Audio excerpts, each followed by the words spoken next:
Hello friends, नमस्कार, good morning. कैसे हैं आप लोग? मैं आशा करता हूँ कि सब लोग स्वस्थ होंगे, मस्त होंगे।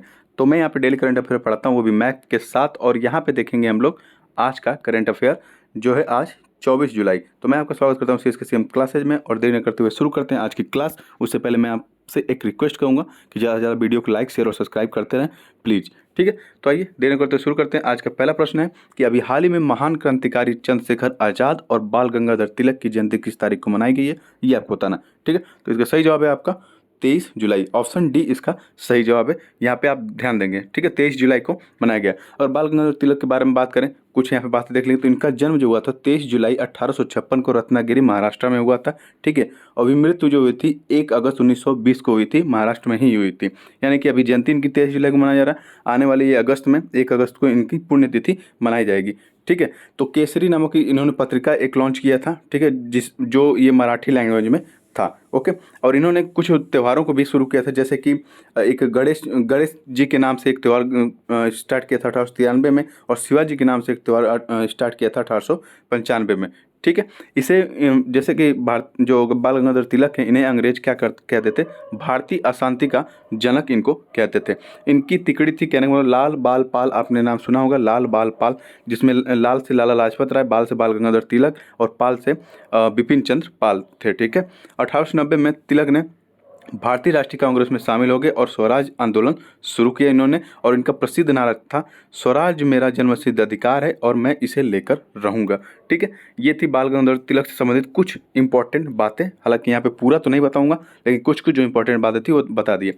और चंद्रशेखर आज़ाद जी की बात करें तो ये देखिए क्रांतिकारी भारत का चेहरा चंद्रशेखर आज़ाद। ठीक है, 23 जुलाई 1906 में इनका जन्म होता है मध्य प्रदेश में। ओके, और ये काकोरी ट्रेन डकैती, असेंबली बम कांड, लाला लाजपत राय की जब हत्या हुई थी तो उनके हत्या का बदला लेने के लिए इन्होंने सैंडर्स को मारा था। ठीक है, मारने संबंधित योजना ये लोग बनाए थे। ठीक है, तो ये कहने का मतलब बहुत ही इंपॉर्टेंट व्यक्ति थे। और इनको लास्ट टाइम में जो इलाहाबाद में आज़ाद पार्क है, जिसके नाम से जाना जाता है, वहाँ पे इनको अंग्रेजों द्वारा घेर लिया गया था। तो वो खुद अपने ही गोली से अपने मतलब प्राण ले लिए, क्योंकि इन्होंने कसम खा रखा था कि मैं कभी भी अंग्रेजों की गोली से नहीं मरूंगा और उनके हाथ कभी भी नहीं आऊँगा। ठीक है, तो ऐसे क्रांतिकारी हमारे देश में पैदा हुए थे और ये भारत को आज़ाद कराने में इनका बहुत ही अहम योगदान रहा है। ठीक है, तो इन लोगों को याद रखेंगे। तो इस प्रश्न का आपका सही जवाब हो गया कि अभी हाल ही में महान क्रांतिकारी चंद्रशेखर आज़ाद और बाल गंगाधर तिलक की जयंती किस तारीख को मनाई गई, तो 23 जुलाई को मनाई गई। इस बात को थोड़ा सा ध्यान रखेंगे। ठीक है, आगे चलें। अगला प्रश्न, अभी हाल ही में किस अभिनेता को क्रिकेट विश्व कप 2023 के लिए आईसीसी के ब्रांड अम्बेसडर के तौर पर नियुक्त किया गया, तो ये आपको बताना। तो इसका सही जवाब है अभी शाहरुख खान को, जिन्हें हम एसआरके के नाम से जानते हैं। ठीक है, शाहरुख खान को। तो इनको अभी आईसीसी के ब्रांड अम्बेसडर के तौर पे नियुक्त किया गया। और इनको ही क्यों नियुक्त किया गया, क्योंकि आपको पता है कि भारत में 2023 का जो आईसीसी का वर्ल्ड कप है वो आयोजन किया जा रहा है भारत में। ठीक है, आईसीसी वर्ल्ड कप।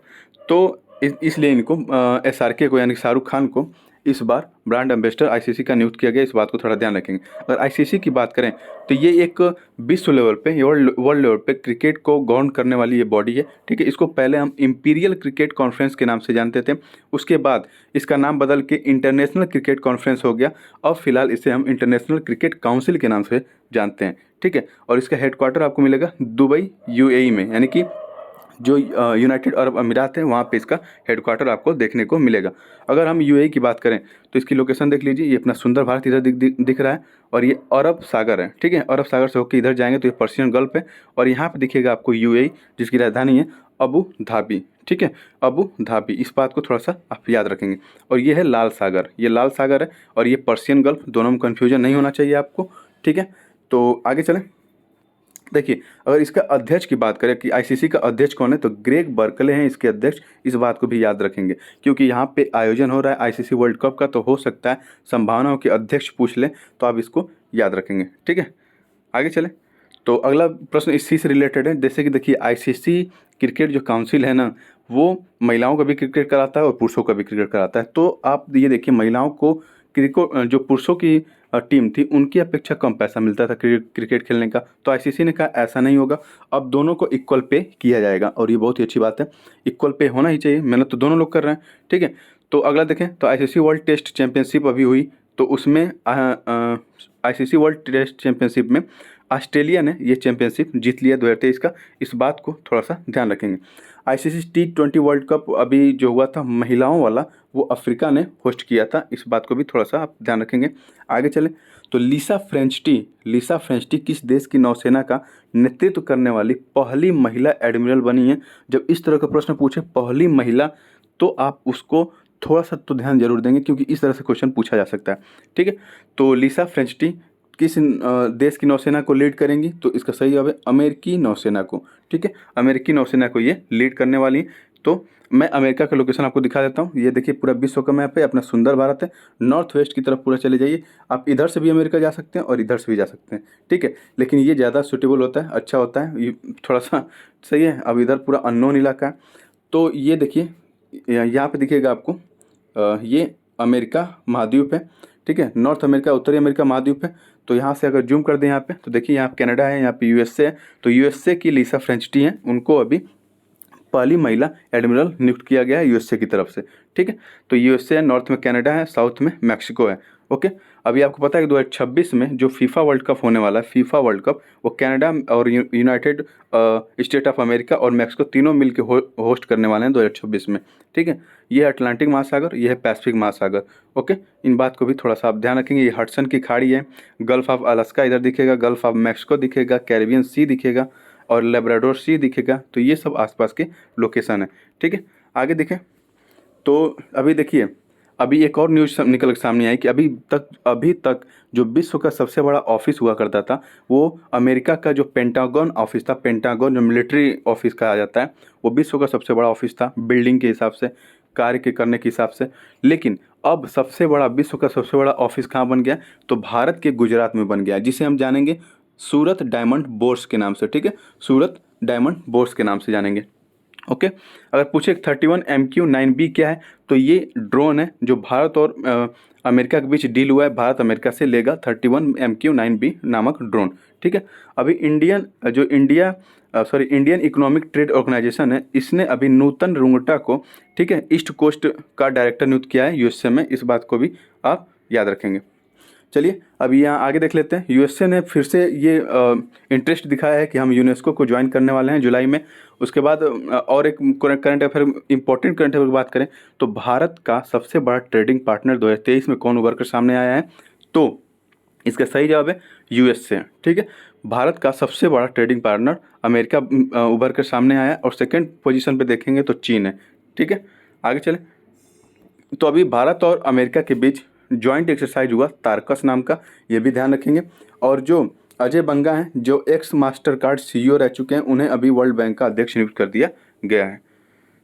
ठीक है, अगले प्रश्न की तरफ चलें तो अगला प्रश्न है कि अभी हाल ही में सात्विक राज और चिराग शेट्टी की जोड़ी ने कौन सा खिताब अपने नाम किया, ये इंपॉर्टेंट है। ठीक है, देखिए कोरियाई बैडमिंटन टूर्नामेंट जो अभी हुआ था, वो इसमें डबल का जो खिताब था ना, जैसे मैं आपको दिखा दूं यहाँ पे, ये देखिए यहाँ मेंस सिंगल अलग था, वुमेन्स सिंगल अलग था, मेंस डबल का जो खिताब था वो सात्विक राज और चिराग शेट्टी दोनों लोग मिलके जीते हैं। ठीक है, मेंस डबल का।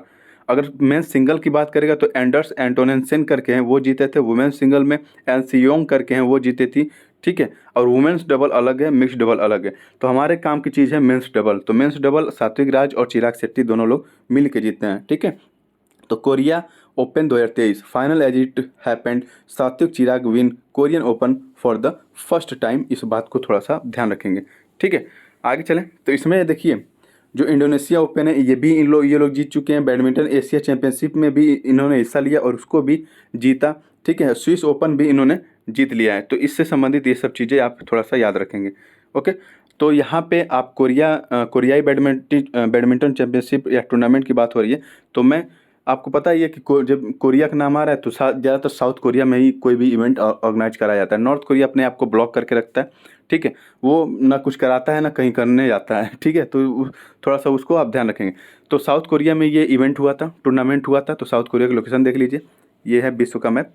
ठीक है, ये विश्व का मैप, यहाँ पे दिखेगा आपको साउथ कोरिया, जूम करके देख लीजिए, ये चीन है।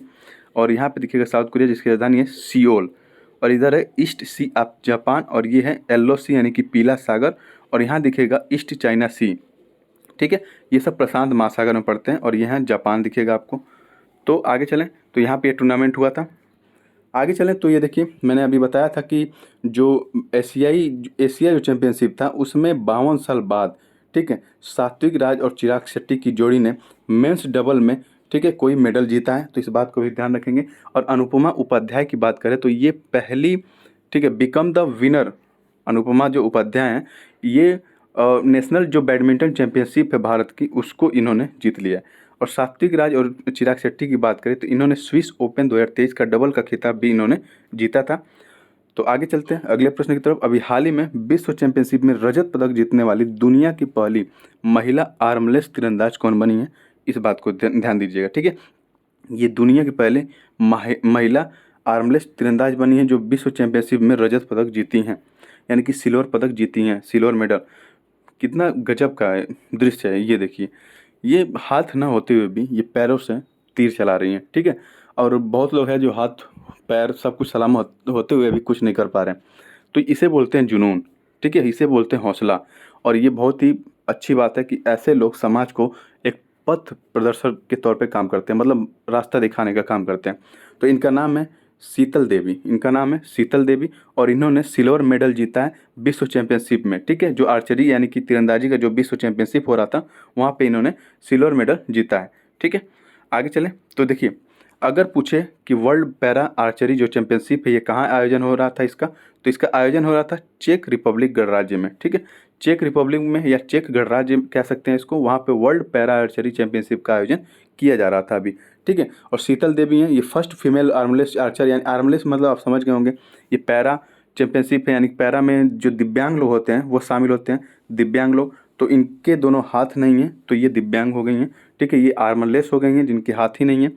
तो फर्स्ट ये ऐसी फीमेल आर्मलेस आर्चर बनी है जो सिल्वर मेडल जीती हैं पैरा आर्चरी वर्ल्ड चैंपियनशिप में। ये बहुत ही इंपॉर्टेंट प्रश्न है, इस बात को आप ध्यान रखेंगे, बार बार मैं रिवीज कर दूँ। और यहाँ पे देखेंगे चेक रिपब्लिक की लोकेशन में दिखा दूँ तो ये विश्व का मैप है और ये यूरोप है, यूरोप में ही पड़ेगा चेक चेक रिपब्लिक। और ये देखिए मैप, यहाँ पे देखिए चेक रिपब्लिक का मैप है, ठीक है, जिसकी राजधानी है पराग्वे, परागुए करके है, परागुए, परागुए एक कंट्री है जो साउथ अमेरिका कॉन्टिनेंट में दिखेगा आपको, लेकिन ये परागुए करके इसकी राजधानी है चेक रिपब्लिक की, इस बात को थोड़ा सा ध्यान रखेंगे, ठीक है। और इधर आपको दिखेगा इसके वेस्ट साइड, यहाँ पे दिखेगा आपको जर्मनी, इधर पोलैंड दिखेगा, ऑस्ट्रिया, स्लोवाकिया, ठीक है। तो इन बातों का भी ध्यान रखेंगे। जर्मनी जब नाम समझ में आए तो जर्मनी से भी समझ बात कर लेते हैं कि वर्ल्ड जो चैंपियनशिप होगा आर्चरी का वो जर्मनी में होगा, ठीक है। और मैं इससे पहले जो चेक रिपब्लिक में बता रहा था वो पैरा हो रहा है, ठीक है, पैरा वर्ल्ड चैंपियनशिप है आर्चरी का, और ये नॉर्मल लोगों का होता है, इसमें दिव्यांग लोग नहीं शामिल होते, इसमें नॉर्मल जो तीरंदाज होते हैं वो लोग इसमें शामिल होते हैं, और ये जर्मनी में होगा। अगला प्रश्न है, अभी हाल ही में नामग्या खाम्पा को किस देश में भारत का अगला राजदूत नियुक्त किया गया, ठीक है। तो अगला राजदूत किसे नियुक्त किया गया, तो ये है नामग्या खाम्पा, और कहाँ पे, तो सोमालिया देश में, सोमालिया देश में ऐसा किया गया है, ठीक है, सोमालिया देश में इनकी नियुक्ति हुई है। तो ये देखिए मिनिस्ट्री ऑफ एक्सटर्नल अफेयर्स की न्यूज़ है ये। मिसेज जो नामग्या सी खाम्पा हैं उन्हें अभी हाल ही में रिपब्लिक ऑफ सोमालिया का अम्बेसडर नियुक्त किया गया है, इस बात को ध्यान रखेंगे। तो सोमालिया की बात आई तो यहाँ पे मैं एक और न्यूज़ यहाँ दिखा देता हूँ, हॉर्न ऑफ अफ्रीका, ठीक है, हॉर्न ऑफ अफ्रीका में ये सोमालिया शामिल है। और कौन कौन से देश शामिल हैं, जिबूती, इरिट्रिया, इथियोपिया और सोमालिया, ये चारों को मिला के हॉर्न ऑफ अफ्रीका बनता है। जैसे कि ये विश्व का मैप हो गया आपका, ये अपना सुंदर भारत है, ये है अफ्रीका कॉन्टिनेंट, और ये वाला जो हिस्सा है उसको मैं जूम करके यहाँ दिखा रहा हूँ आपको, ठीक है। ये देखिए एक हॉर्न का शेप, यानी कि एक सिंग का शेप ये ले लेता है, सिंग, हॉर्न मतलब सिंग होता है, तो सिंग का एक शेप ले लेता है जिसे हम हॉर्न ऑफ अफ्रीका कहते हैं, या अफ्रीका में शामिल है। तो ये देखिए इसमें शामिल है इरिट्रिया, ठीक है, इसका बाउंड्री जो है ये लाल सागर से भी लगता है। और इसमें शामिल है इथियोपिया, इसकी बाउंड्री न लाल सागर से लगती है न हिंद महासागर से लगती है, ठीक है, तो ये लैंड लॉक्ड है एक तरफ से। और ये है जिबूती जिसकी बाउंड्री यहाँ पे लाल सागर से लगती हुई नजर आएगी। और ये है सोमालिया जिसकी बाउंड्री लाल सागर से भी लगती है और इधर हिंद महासागर से भी लगती है, ठीक है। तो इसमें हॉर्न ऑफ अफ्रीका में 4 देश शामिल हैं, इरिट्रिया, जिबूती, इथियोपिया और सोमालिया, ठीक है। और सोमालिया में ही अभी नामग्या खाम्पा को अभी नियुक्त किया गया है एक एम्बेसडर के तौर पे, ठीक है। तो फिलहाल आज के करंट अफेयर्स में इतना ही। वीडियो कैसी लगी आपको कमेंट बॉक्स में लिख के ज़रूर बताएं। थैंक यू, जय हिंद।